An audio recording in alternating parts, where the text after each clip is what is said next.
I knew I was going to get to tell my kids, guess what? I found Mommy. Tonight on 2020, there's a missing person. Updated location is northbound I-5. The mystery that has become an American obsession. What happened to the missing supermom? It was on this quiet country lane where every family's worst nightmare happened. A mother out jogging vanishes into thin air, and just as mysteriously as she disappeared, she reappeared 3 weeks later. I knew she was taken. That husband and father in an undisclosed location talking only to 2020. Keith, it's Matt. Nice to meet you. How he broke the news to his 4-year-old son. He said, "Are you looking for it?" I said, "Everybody in the whole world is looking for it right now." The desperate search for a missing mother. The search for Sherri Papini intensifies. So at no point did you think that she may be dead? There was a moment where we were heading back after we did a few mile search. We look up and we start to see some birds circling, and I just went to my knees and I thought, am I really hiking out here to look for my wife? Breaking news this Thanksgiving Day. Sherri Papini Has been found alive. Prepare yourself. She's alive and you just got to be happy. But they branded her. Who took her? What did they want? And why did they let her go? The things she told me. Now, Matt Gutman and the entire 2020 exclusive with Sherri's husband. You're here. You're alive.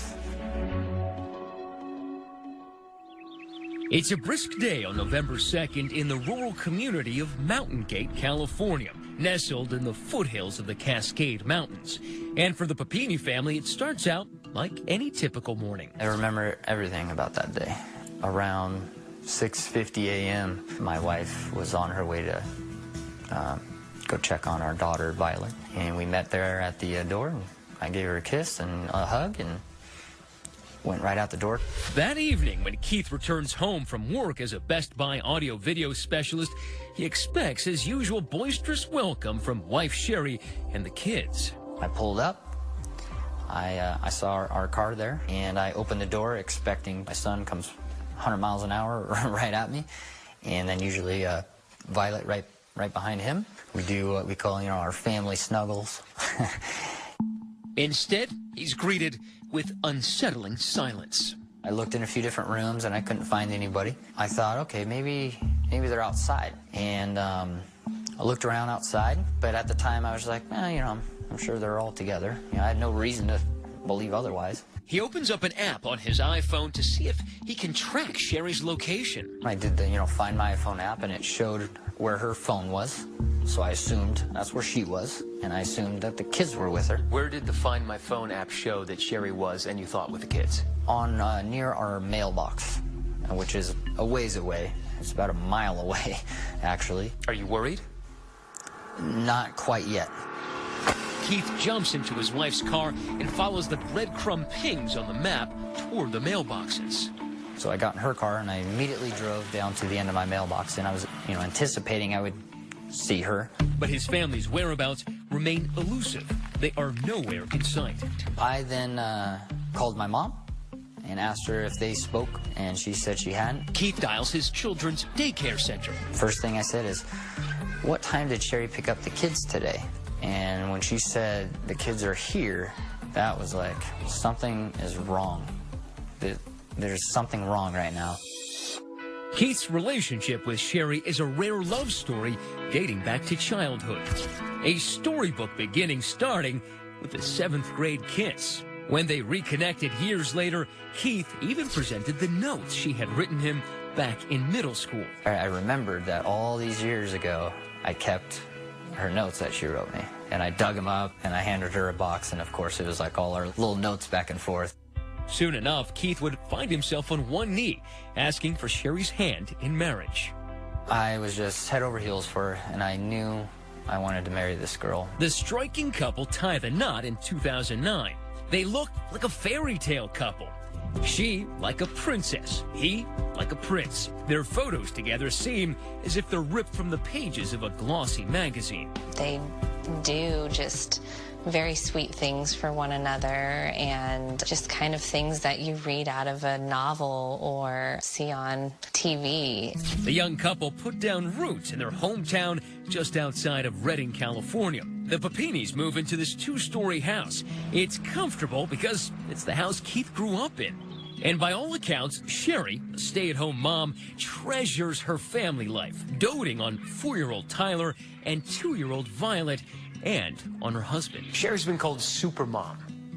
Where does the Supermom name come from? She wakes up in the morning, has her kids dressed, their meals planned out for them, and their activities for the day. And not just that, she's just a super wife. Like when she makes a pie, she doesn't just make a pie, she makes it look gorgeous. But now that Supermom is missing, and Keith is frantic to find her. He goes to the mailboxes where that Find My Phone app first pinpointed Sherri's iPhone.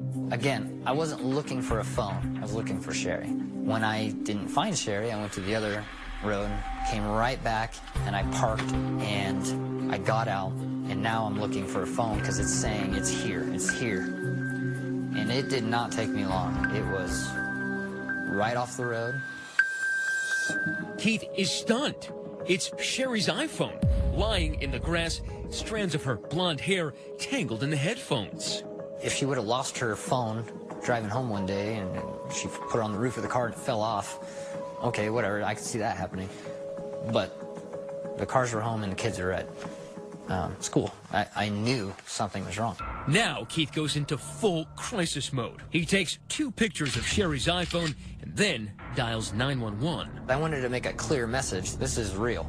You need to get here now. I don't know how many phone calls 911 gets on this particular thing. 90% of the time, you know, they went to the store, or they're hiding under the bed, or it's not that. I knew she was taken. Keith is convinced Sherri woke up that morning, went out for a jog, training for an upcoming Thanksgiving Day race. He thinks she turned out their driveway down a quiet country road, never came back. News of Sherri's disappearance quickly spread to the family. When I heard Keith's voice on the phone, I knew it was absolutely real. And when I hung up the phone, I fell down and just started crying and told my husband that my sister's gone and they don't know where she is, and I don't know if I'm ever going to see her again. A missing mother of 2 from Redding is now the focus of a story that is capturing nationwide attention. But how will this father tell his son why his mommy didn't come home? I picked him up and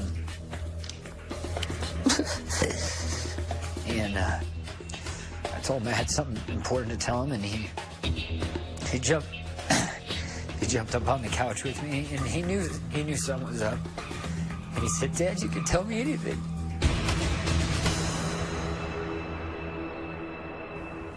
What an emotional conversation. I'm Elizabeth Vargas. And I'm David Muir. Stay with us this hour. This continues to unfold, and as you're about to see here, so many theories will be put forward about what really happened to Sherri Papini.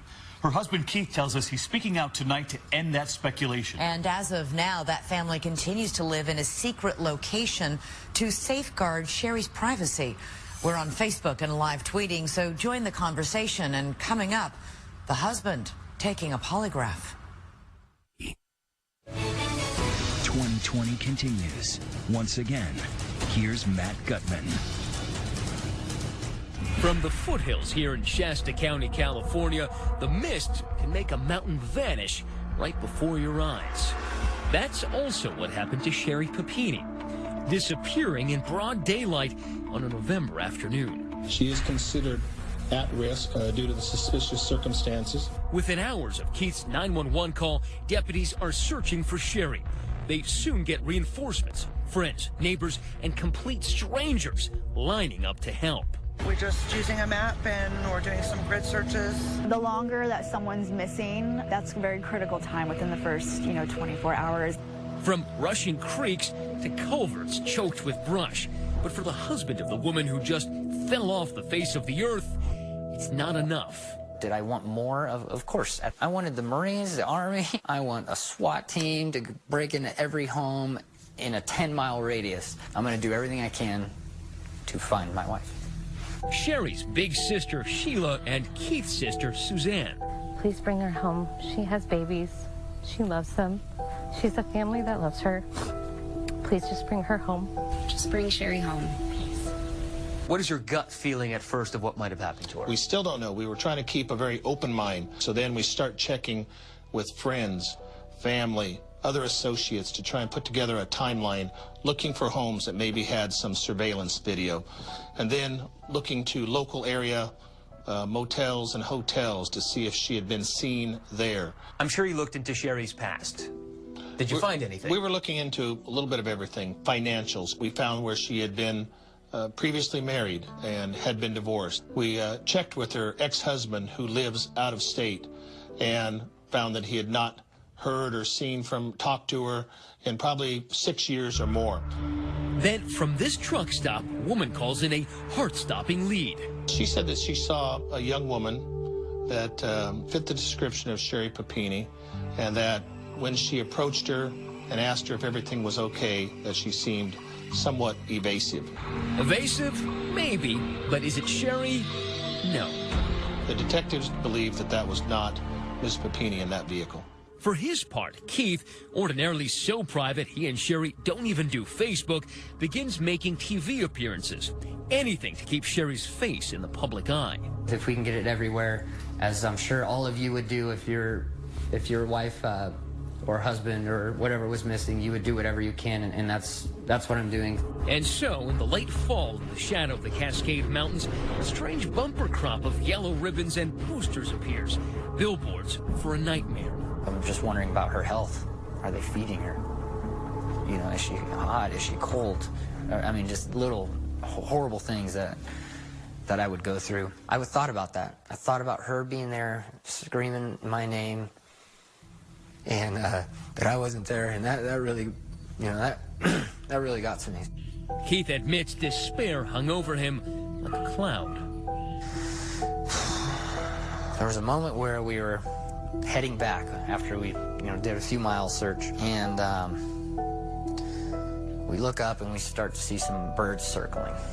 And then I started walking, and I just went to my knees, and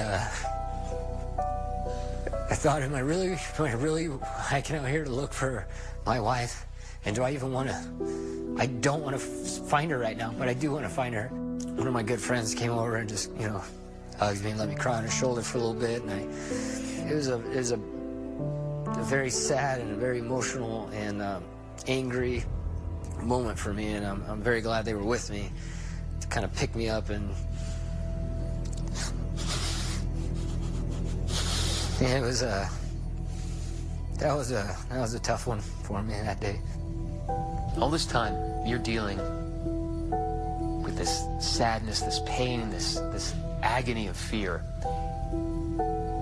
You still got 2 little kids to think about. Fortunately, I have an amazing family and amazing friends, and they really, really came to the rescue on that. Kept them happy, kept them out of this. The grown-ups tried to shelter them, but Keith and Sherri's son and daughter are old enough to know their world has been turned upside down. And after a couple of weeks, Keith can no longer keep that huge secret from his 4-year-old Tyler. I told him I had something important to tell him, and he jumped up on the couch with me, and he knew something was up. And he said, "Dad, you can tell me anything." For a little 4-year-old to say that, I wasn't prepared for that, so I just said, "Son, Mommy went running, and she didn't come home, and we're all looking for her right now." We just held each other, and I said, he said, "Are you looking for her?" And I said, "Everybody in the whole world's looking for her right now." And I said, "We're gonna find her, and we're gonna get her back." Keith had no idea whether that was a promise he could keep. Sherri may be gone, but her picture is everywhere. One day, Keith sees their son with the innocence of a 4-year-old standing in front of one of those posters. He was just standing there, and he had his left hand on her face. He was just staring at her, and he was just sitting there, you know, tears in his eyes, with his hand on her face. Solving the kidnapping of that wife and mother, Sherri Papini, begins to look impossible, especially since authorities were not convinced that she'd been kidnapped. We are keeping open minds to this, and we're looking at all avenues. We're not saying it is an abduction. We're not saying it is not. Could it be a voluntary disappearance? Could it be an involuntary? We don't know at this time. I know she was taken. My family knows she was taken. But you're obviously not going to come out and say that abduction because you don't have the evidence. And that was a little rough for me to hear, but... The investigation about to take a sharp turn as a new player enters the case with a radical plan to cut out the police and bring Sherri home safe all on his own. A man named Gamble, ready to roll the dice. I didn't know if it was going to work, but I wasn't going to not try it. Stay with us. As Thanksgiving approaches, the search and rescue operation for supermom Sherri Papini is failing. There's been no rescue, and now there's not even a search. I'm coming, honey. I'm trying. I'm doing everything I can. And, I love you. Still, a shell-shocked Keith Papini is keeping his wife's name in the media by granting interviews.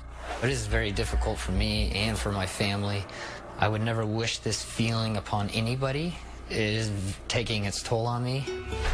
There's sympathy, of course, but there's also plenty of skepticism. Police, following standard procedure, have to eliminate Keith as a suspect. Remember, the only physical evidence in the case, Sherri's cell phone, those earbuds with strands of her hair, all discovered and provided by Keith in 2 photos he snaps and then gives to authorities. When you saw the way that phone was pictured in the photograph he sent you, did it make you think that perhaps it was staged? It looked like it could have been placed there, along with the earbuds being placed on top of the phone screen. Your wife vanished. Mm-hmm. But you're also the prime suspect. I never felt that. You never felt that? I didn't. It never occurred to me at first that people would think it was me. I knew it wasn't him. Sherri's big sister Sheila never questioned her brother-in-law's innocence. She says if Sherri was a super mom, Keith was a superman. You would hope that your child or that your daughter would find someone so loving and so dedicated to their spouse. To clear any cloud of doubt, Keith Papini consents to a polygraph test. It lasts for hours. Did they ask you if you had anything to do with Sherri's disappearance? Oh, of course. And I was like, to me, I was like, no problem. Let's hurry up and get this over with. It was basically 9 days before he was really cleared of suspicion. Yes. Why so long? We were going through investigating hundreds of tips, looking at cell phone data, cell tower data. And did he give you phones, phone records, computers, all that stuff as well? Yes, he did. Keith Papini passes the polygraph, and Sheriff Tom Basenko says Keith is not a suspect. So investigators start chasing down outside tips, more than 400, but none of them lead to Sherri Papini's whereabouts. There are no suspects, there are no viable tips. Do you begin to lose hope?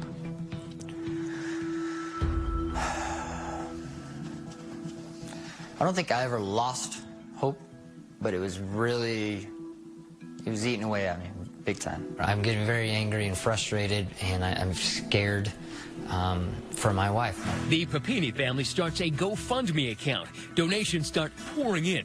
$25, $50, $100, raising nearly 50 grand in all to find her. Then a radical idea from an anonymous donor, separate from the family, who offers a ransom for Sherri's safe return. You don't know who the anonymous person is? No. It's anonymous to you as well? Yes. The nameless donor instructs the presumed kidnappers to contact a designated negotiator, a professional in this shadowy field. My name is Cameron Gamble, and I'm an international kidnap and ransom consultant. I've been retained by an individual who wishes to remain anonymous. Okay, so who is this guy?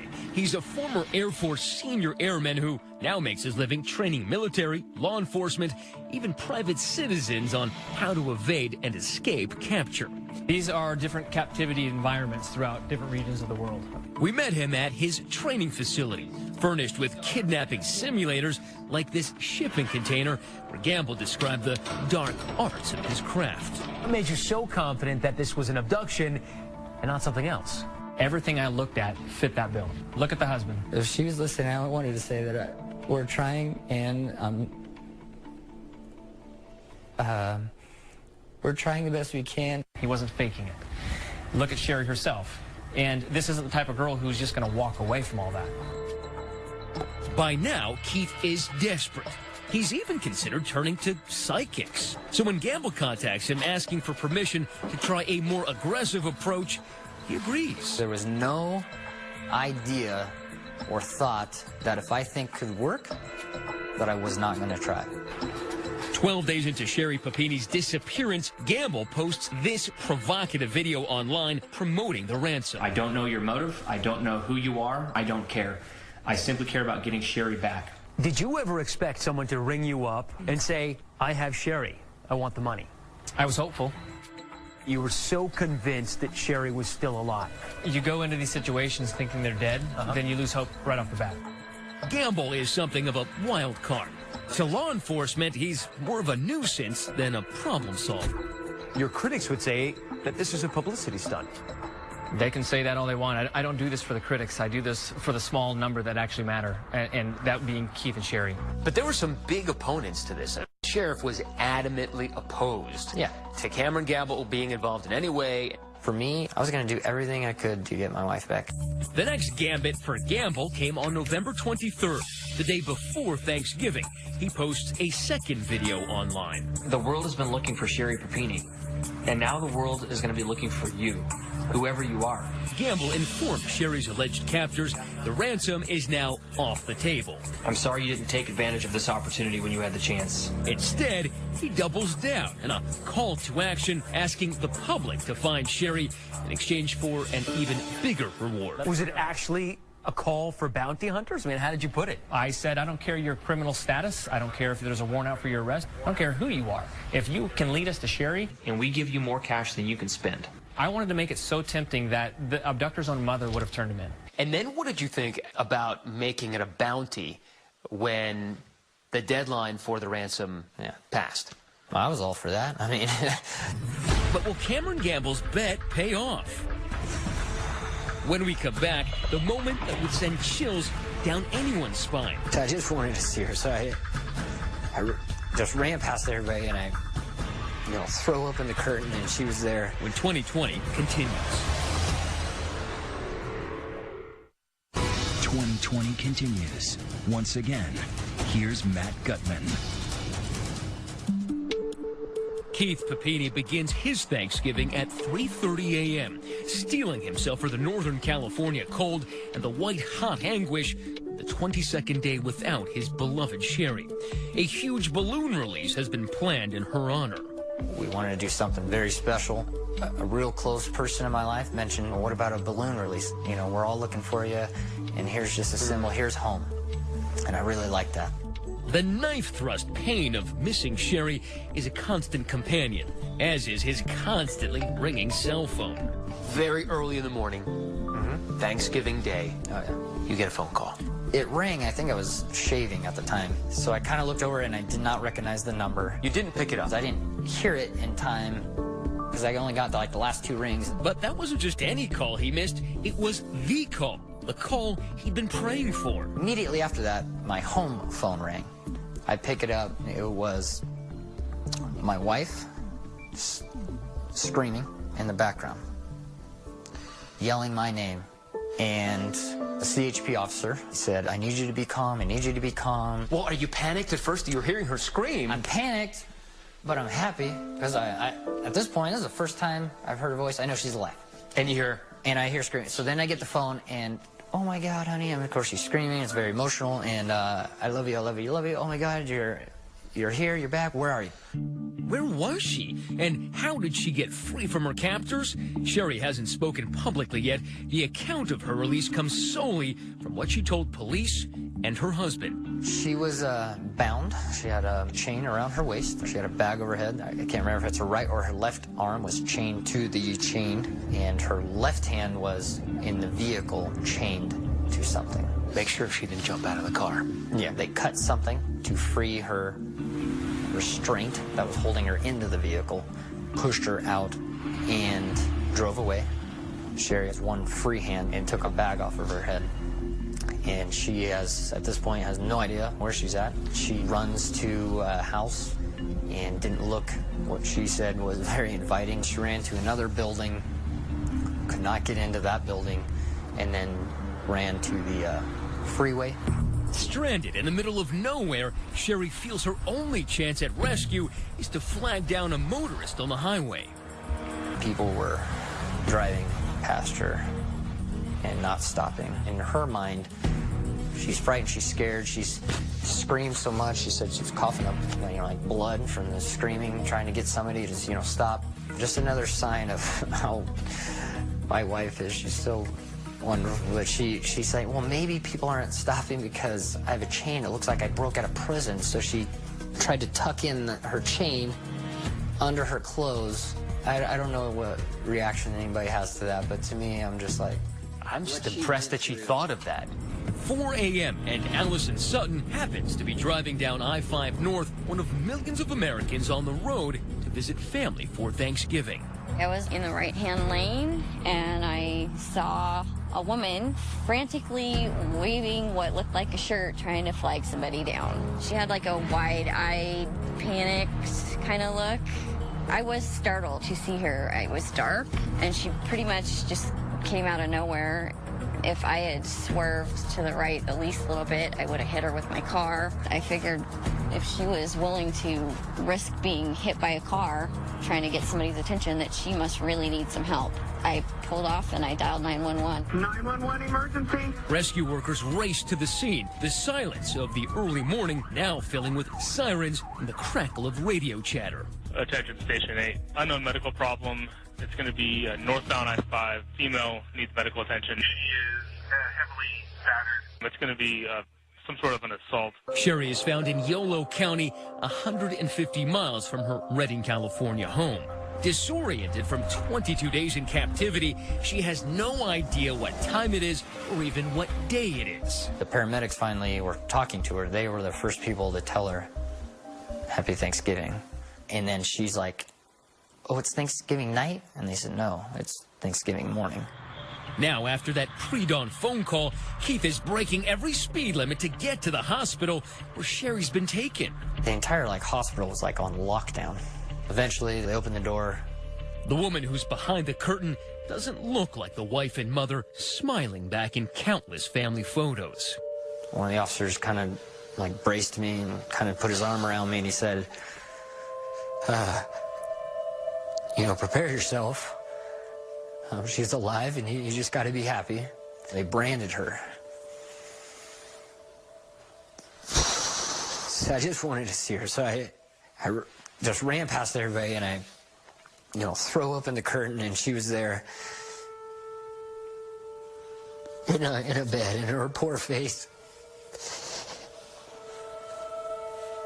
And I just hugged her. I just held her. I felt like I hugged her for 20 minutes.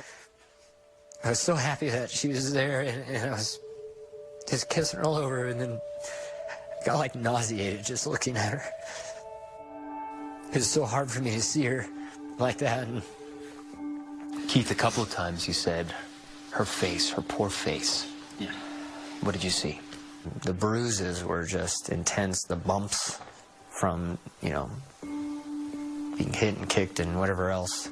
Everybody gets a bruise once in a while, but not these types. I mean, these are hard to look at. Her hair, she's always had very long blonde hair. They chopped it off. I just need to know, because I was worried that when you first said her face, that they didn't brand her face, right? I will say that no, it's not on her face, no. She lost almost 15% of her body weight in 22 days. Oh, yeah. That is traumatic physically. Oh, yeah. It made me sick that there is people out there that could do something like this. I just wanted to hold her, and we just embraced each other and cried together, and I mean, I was so happy though. I mean, how do you explain it? You're upset and everything at what happened, but you're happy. As Thanksgiving morning begins to dawn, the miraculous return of Sherri Papini has not yet reached her Reading community. They gather as planned to release those balloons in the hopes of Sherri's safe homecoming. 2 hours later, the community learns their efforts were not in vain. Sherri Papini would be home for Thanksgiving. Sherri Papini, the Shasta County mother, missing for 3 weeks, has been found alive. The crisis may be over, but the mystery remains. Who took Sherri and why? You're really looking at somebody that's trying to break her will. That's what they do in cults. When 2020 continues. The ordeal which shattered Sherri and Keith Papini's world is over. Now the police are focused on the big questions. Who did this and why? This is simply the start of the next chapter in a very active investigation. On the day she was found, investigators are only able to get the barest nugget from the traumatized Sherri. Which was 2 Hispanic female adults driving a dark SUV. Anybody? 2 Hispanic females in a dark-colored SUV in the state of California is not much of a tip. No, it would be literally a needle in a haystack. But the next day, Sherri Papini is talking to police, part of a series of interviews in which she slowly opens up with more details of her abduction. Did she know the people she was with? No. Did she ever see them? I will share with you that their faces were always covered. I can tell you that there was, guns involved. Was she overpowered? She didn't voluntarily get into a vehicle, if that's what you're asking. Very few people get abducted just in broad daylight. But the fact that there were 2 women who were allegedly behind this is even more shocking. But also makes more sense to me. Why? If a vehicle pulled up with 2 big dudes in it, would you approach that vehicle being a 100-pound woman? If 2 women pull up and let's say they ask you for help, that makes more sense to me. Investigators say those women drove Sherri about 2.5 hours nonstop that first day. And Sherri told them that her kidnappers spoke Spanish most of the time. She literally lived through hell. The things she told me that she did. Acting like she was tucking in her kids, and she told me one time she took some piece of cloth and rolled it up like it was violet. She would rock it. She's so strong. That's the will to survive. Yeah. Suspect number 1 had long, curly hair. Sir. 2 days ago, Sheriff Pasenko went public with more details. She had a thick accent. She had pierced ears. Suspect number 2 had straight black hair with some graying color. She had thick eyebrows. Details are few since Sherri said her captors kept all but their eyes covered. Police then follow it up by gently trying to tease out more morsels of memory from the fragile Sherri. Everything becomes important. The crack of the door, an unusual picture on the wall. What did it smell like? What did it feel like? All of those things may give you proximity, particularly as you get closer to potential suspects in a case. There are several theories police could be pursuing. First up, Keith's good friend Dale says the beautiful local scenery hides a dark underbelly. There are a lot of bad folks around the country, and when you start digging up these rocks and looking under, maybe more so than people even understand. We found local residents talking of meth houses and police drug raids, and there are other serious concerns. While this area is really sparsely populated, What it does have a lot of are sex offenders. There are apparently about 25 registered sex offenders who live within 3 miles of right here. But police say they checked those leads and found nothing. Yet another theory. Keith himself and Sherri are behind an elaborate hoax. There's been some speculation online and skepticism in some media. Many reports have said that this was a little bit of a attention-seeking kind of couple, sort of a reality show ready to go. Keith vehemently denies it all, writing that rumors, assumptions, and hate have been both exhausting and disgusting. I think these people take cheap shots no matter what. I can't believe that somebody would get beaten that severely just to try to make some money. To Cameron Gamble, Sherri's brutal injuries point to yet another theory.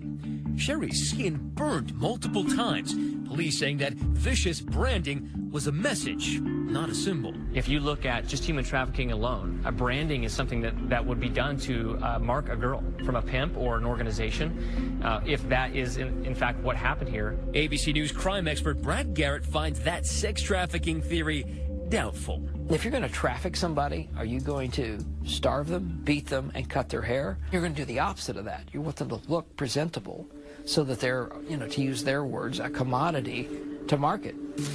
As a former FBI profiler, he has a very different theory, based on Sherri's 22 days of what Keith said were intense physical agony and severe mental torture. You're really looking at somebody that's trying to break her will and destroy her identity from the past. I mean, that's what they do in cults, to brainwash her into whatever they want her to be. And if that's the case, he says they could still be holding other captives and even be on the hunt for more. What can you tell the people who live here to reassure them that whoever did this to Sherri, plucking her right off this stretch of road, is not still out here? We don't know if this was a random abduction or a targeted abduction, but people should always take precautions for their safety. Wife is back with our family, and still, Keith is less interested in the why than in the what's next for his family. When we return, their healing begins with an emotional reunion. I remember my little 4-year-old's like, "Mommy, why are you crying? You don't cry when you're happy." And my wife said, "When you're this happy, you cry." Just over a week after his Thanksgiving miracle, Sherri Papini has been located. A rush of relief. I was ecstatic. Hallelujah! She and Keith have been reunited. Keith Papini is still marveling over all that he has to be thankful for. I had such a great support from my family, my friends, the whole community, the whole world reached out, and I'm so grateful for that. But as of tonight, so many questions about this case remain unanswered. The most horrific thing that you could ever have imagined literally almost came right to your front door. Correct, and that's the mystery. Why? I don't have the answer, and I can't explain it. The investigation is far from over. In fact, it has only begun a new chapter. The threat could still be present. Nobody knows who did it or why they did it or where they are. And that's got to be terrifying for a dad like you. It's terrifying, but you know what? My family's with me now. I think of it differently now. Clearly, I want justice. But right now, I'm just happy that my wife is back. I don't have to raise my kids without her. And even in the midst of all of this gratitude, Keith says he knows his wife's road to recovery won't be an easy one. When lights are off, when doors shut, when she hears certain sounds, I mean, it's something that I don't know how to deal with, and we'll need somebody that, can help her through that from a professional standpoint. It's not just a long road. I mean, it's something we're never going to forget. Something else he says he'll never forget, the moment he got to see his children reunited with their mother. 4-year-old Tyler went first. And I said, "You know what, buddy? I found Mom." And he got the biggest grin, and he started like, "Where is she?" And he just sprinted 100 miles an hour. I was like, "Go slow, go slow." And he hugged her, and my wife, obviously very emotional, and started crying. And she said, "I'm so happy." And my son, of course, is like, "You don't cry when you're happy." And my wife said, "When you're this happy, you cry." Then it was 2-year-old Violet's turn. She just said, "Mommy," and just took off running. And She picked her up, and then again, just snuggles and kisses. My son jumped in my arms, we were hugging, and then, of course, we all went to the ground for a big family hug. Big family snuggles. Big family snuggles. It makes me smile. You know, we're back, we're whole. The family back together tonight, and of course that investigation is ongoing. We'll continue to follow every new development here. And Keith tells us that at least right now, they are staying away from home to give Sherri the time she needs to heal in private. I'm Elizabeth Vargas. And I'm David Muir. Thanks for watching here tonight. And from all of us here at 2020 and ABC News, have a good evening. Good night.